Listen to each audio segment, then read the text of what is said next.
Tara, do you have any news? Yes, I do. So QAnon followers are now saying that the president is merely pretending to have COVID as part of a grand plan to, you guessed it, arrest Hillary Clinton. Their evidence? Trump tweeted, "We will get through this together." And when you pull apart together, it spells to get her. Well, it's hard to argue with that.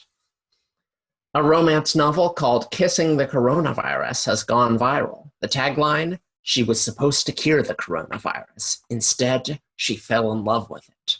The cover features a scantily clad woman embracing a green shirtless man with pseudopods and abs. This is not news per se, but I feel like the world has to know.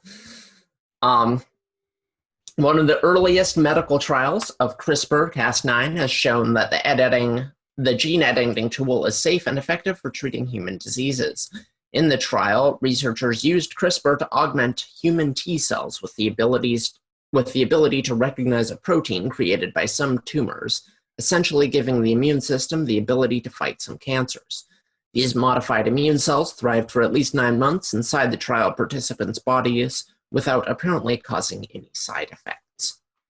Back to you, Chauncey. All right, QAnon pretending to have COVID. The president pretending to have COVID. You know, this is something that's been passed around a lot. You know, a lot of people are saying he's pretending to have COVID to get out of... I've mostly seen Democrats saying it, honestly, which is, right. I mean, I don't believe it, but... Well, I mean, the real thing here is for everybody to say that he's lying, that would mean that we would all have to agree that he is somebody that a lie like this would come from.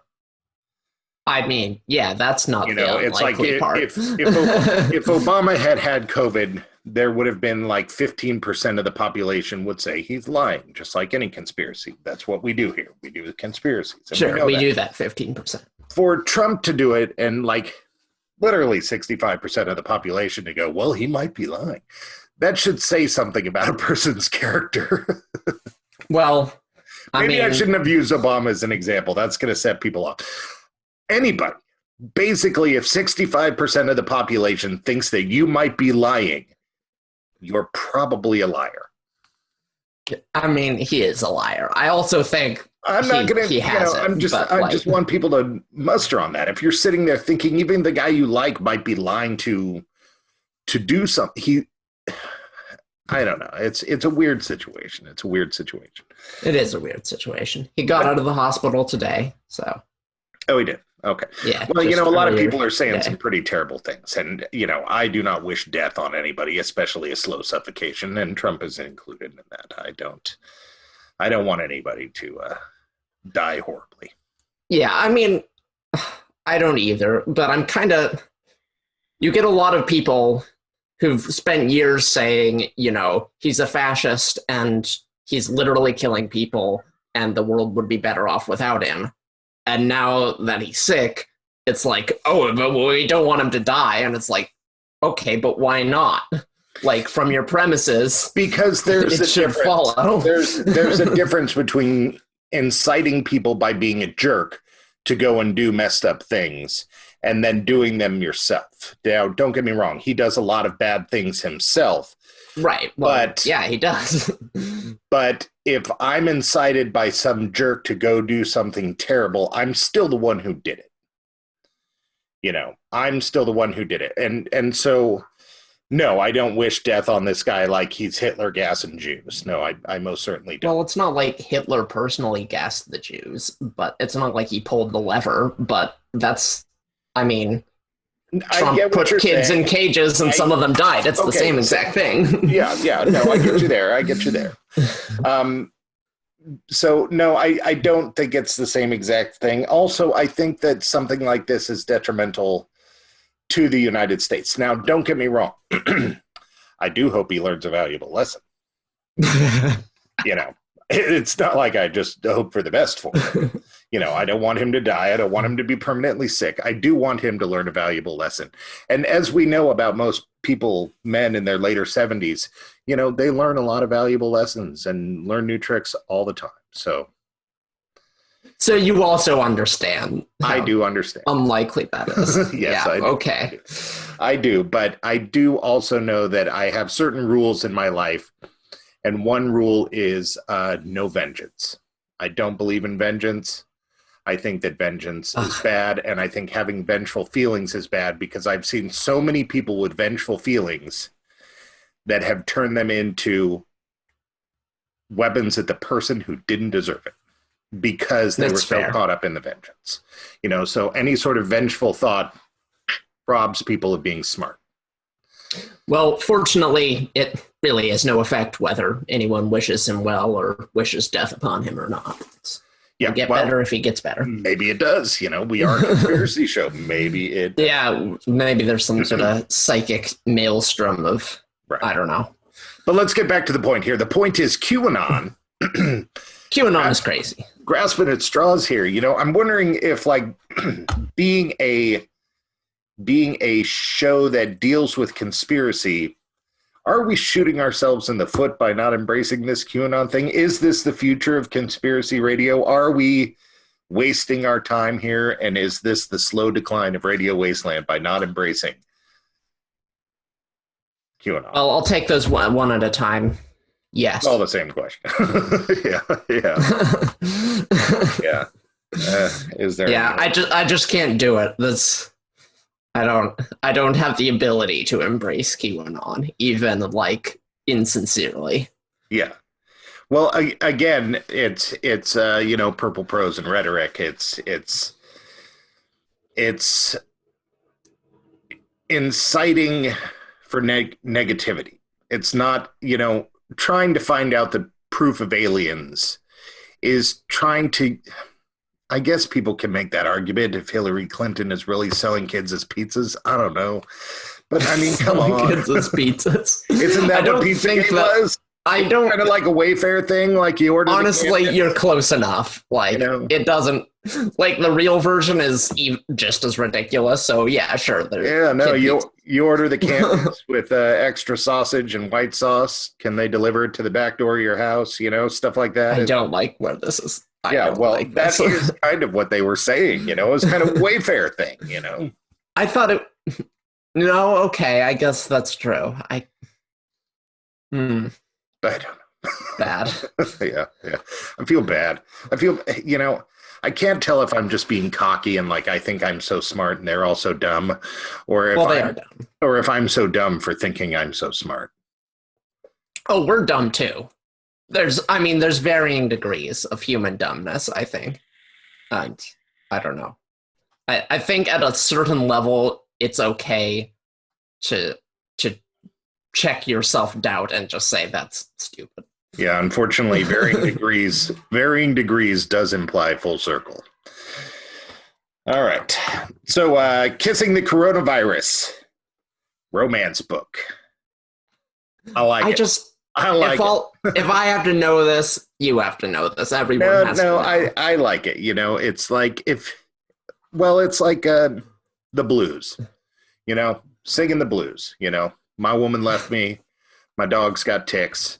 But I'm going to sit here and drink until I die. Singing the blues was good times because they were letting that stuff out. So as long as people are taking the stuff seriously and they're being safe, I don't care how they let it out. Tell some jokes, write some romance novels. That's totally fine. That's great. But half the fun with a novel like this is making fun of it. Oh, yeah. The other half of the fun is the audiobook, because I sure as hell have Yeah, now with realistic squelching. Yeah, totally. The audio drama. Right. Totally. Oh, it's just all, God. Baby, I love you. And then she's just all, I love you too. All right. See, the jokes are okay. Okay, CRISPR safe. Yeah, no, I don't believe that. All right. I do think we should move forward with that, but how, let's say you didn't understand how a building was truly built and you decided that it was cool to start removing bricks. I mean, CRISPR is a tool. It's It's like declaring hammer safe, remover. Yeah. So is a brick remover, because I'm just a hammer isn't safe if you throw it at someone's head, I'm scared we're going to children of men ourselves. Okay, explain that. You haven't seen the movie Children of Men? I have not. All of the planet is rendered sterile and not able to make babies. God, I wish. Yeah, totally. The other thing that scares me about it is that we're working with T cells. And for anybody who's seen Resident Evil, we should know that working with T cells is a bad thing because, Resident Evil. Yeah, well, this was carried out by the Umbrella Research Group, and they assured us, everything's safe. They don't have any, explosive zombie test subjects locked away. Yeah. Every once in a while, I trust them. Every once in a while, science is truly, truly terrifying. I know you know this. I've said it before to the audience, but what's the likelihood we have repeat listeners? When we first went to test the atomic bomb, we didn't know if it was going to explode so hot that it was going to ignite the atmosphere on fire. But we thought it probably wouldn't. We thought it probably wouldn't. When they fired up the Large Hadron Collider, they said it is highly unlikely that it's going to create some sort of black hole that would hurt it. Yeah. It did, however, shift us into a horrible alternate universe. Right. Which is why. And so now we have CRISPR, and they're going to go in there and going to be all, let's cure the coronavirus and splice people with bats, and we're all going to have babies that look like Giuliani or something. It's just it's not good. I don't know. I don't get me wrong. I wouldn't stop it. I question humanity's efficacies to move forward with a lot of these things when we can't even spend a couple of dollars to help feed our neighbor. Yet we're going to go in and we're going to splice up the human genome in order to cure diseases we've never heard of. Okay, I hear what you're saying, and I don't disagree on any particular point, but here's a counterpoint. All right. I want bat wings. Yeah, but then you have to look like Giuliani. No, you just get the wings. No, that's not the way things work. If you absorb Superman's power, you also get the weakness to kryptonite. Okay, there's a lot we don't know, like you said about CRISPR. I'm going to hold on to my Batwing fantasy, even if it will make I'll need all custom t-shirts and stuff. Well, you hold on to that Batwing fantasy, and I can tell you, apparently, there's a market for a romance novel about it. All right, you're listening to Radio Wasteland. Tonight is tonight we are talking about haunted Alexa. Basically, yes. Is your device haunted? Is it listening? What's going on there? I think the question is not is it haunted, but how much? Right. Is it just that one guy who's totally fine, or is it Yeah. Is it haunted and who by? Right. So come on back and you'll find out who, by, how, and why right here on Radio Wasteland. Welcome